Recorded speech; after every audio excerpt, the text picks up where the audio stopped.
안녕하세요. 오랜만에 영상을 찍는데 좀 떨리네요. 그래도 제가 이렇게까지 하지 않으면 이 내용이 머리에 박히지 않을 것 같아서 다시 해보려고 합니다.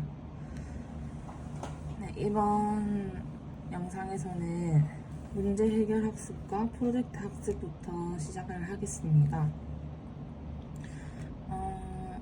이제 그에 앞서서 듀이의 실용주의라는 그 개념에 대해서 알아보면 지식은 현실적 합성이라는 생각을 가지고 있었습니다.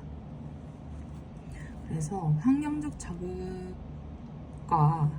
그리고 본인이 해보는 것과 당하는 것, 어떤 걸 당하느냐, 어떤 걸 하느냐, 가치 있는 경험을 하는 것이죠. 실생활과 관련 있고 연속성이 있는 것들을 해보는 것. 그 자극과 해보고 당하는 것을 합쳐지면은 반성적 사고가 촉진된다고 합니다.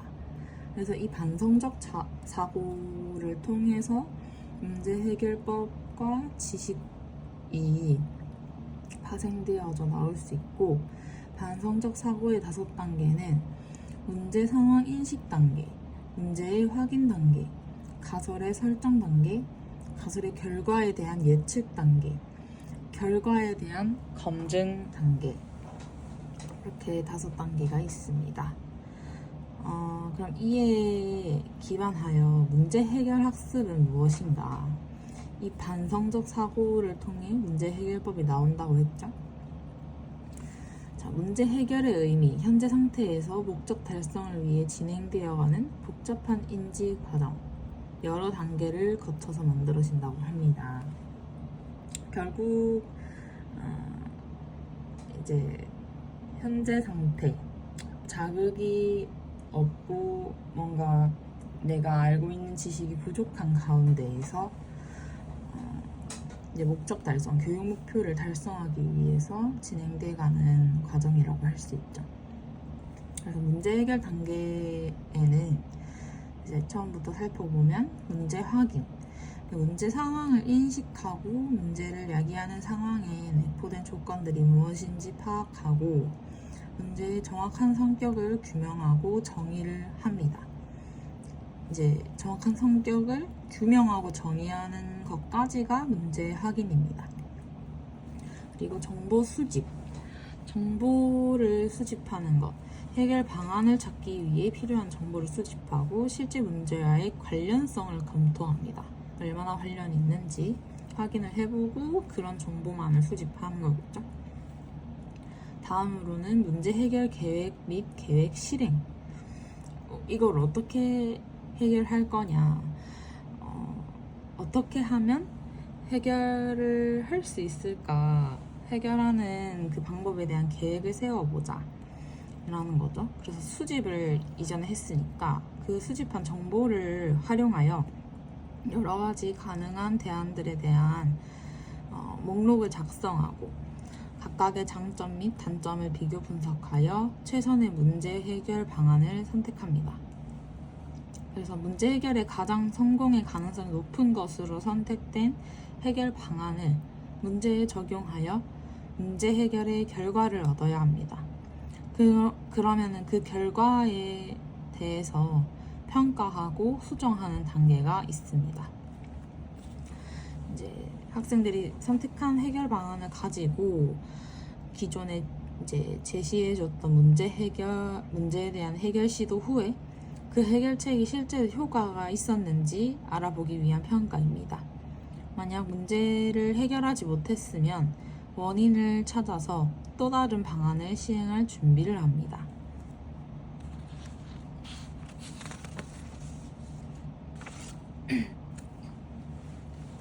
다음으로는 프로젝트 학습입니다.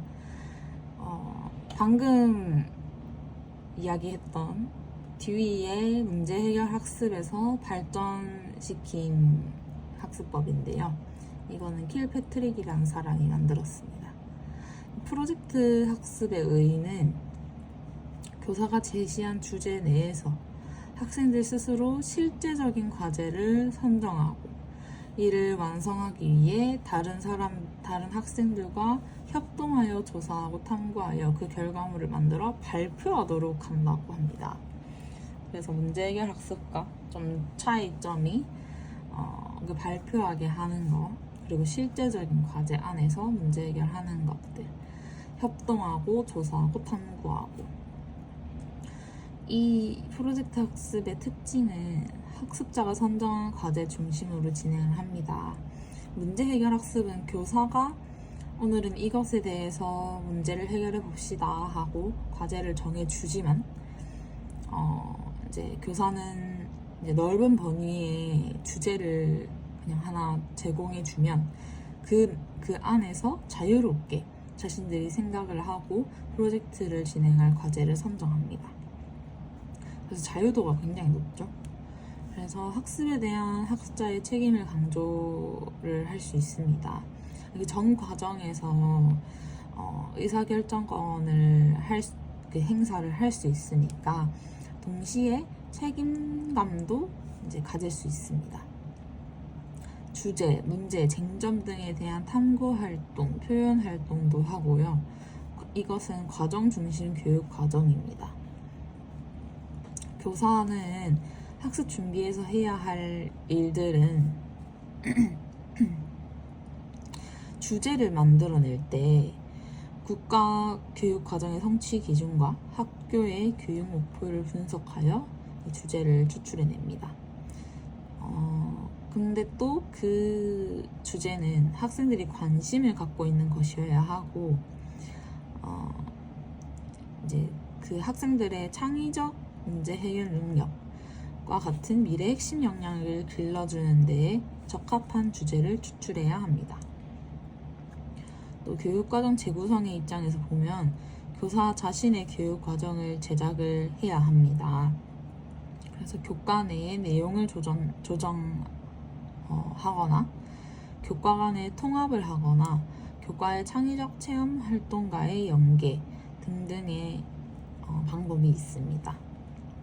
학습 자원의 선정은 교사가 학습 자원을 한정하지 않으면 학생들이 자료를 찾는데 너무 많은 시간을 소비하므로 학습 효율이 너무 낮아집니다. 그래서 미리 학생들이 탐구해야 할 학습 자원을 선정해서 제시를 해주는 게 그 시간 대비 효율에 좋겠죠.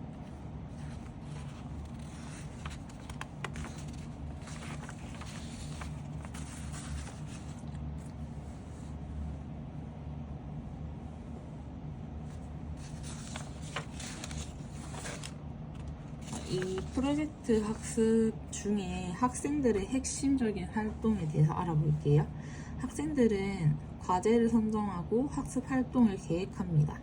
그래서 이거는 팀별로 하는 건데 실제적 과제를 선정하고 조사 방법, 도구, 역할 선정 이런 것들을 스스로 해가면서 학습 활동을 계획합니다. 그리고 정해진 과제를 조사, 탐구하여 결과물을 완성합니다. 이제 그 과제에 대한 자원을 얻을 때 팀별로 문헌조사, 현장조사, 현장실험, 관련자 면담 등을 활용할 수 있고 그것들을 통하여서 과제 해결 방안을 도출할 수 있습니다. 그래서 발표를 하기 위해서 슬라이드, 그림, 보고서 등과 같은 결과물로 완성을 하게 됩니다. 그래서 팀별로 결과물을 발표를 하고 평가를 하게 됩니다. 이 평가에 뭐라고 해야 되지? 종류가 참 많은데 스스로 평가하는 거, 그 팀에서 모둠에서 평가하는 거, 그리고 다른 동료들이 평가하는 거, 그런 평가들이 다 들어가게 되고 본받을 만한 점, 개선해야 할 점을 피드백을 해줍니다. 이 프로젝트 학습의 장점은 이 학습 활동에 대한 확실한 동기부여를 할 수 있고 자발적이고 능동적인 학습 활동을 촉구할 수 있고 창조적이고 구성적 태도 신장에 도움이 됩니다. 그리고 학교 생활과 실제 생활과의 연결을 이뤄낼 수 있고 이제 본인들 스스로 이 문제를 해결했다는 만족감과 성취감을 제공할 수 있습니다. 그래서 이 진행 절차에 대해서 정리를 하면 준비, 주제 결정하고 활동 계획하고 탐구 및 표현, 여기서 이제 탐구하고 협의하고 표현하는 것들, 이것을 팀별로 학생들끼리 하고요. 마무리할 때는 이제 전시를 하거나 발표를 하고 내가 어떤 부분을 잘했고 어떤 부분이 부족한지 스스로 자기 반성을 하는 시간도 갖습니다. 마지막으로 평가를 하게 됩니다.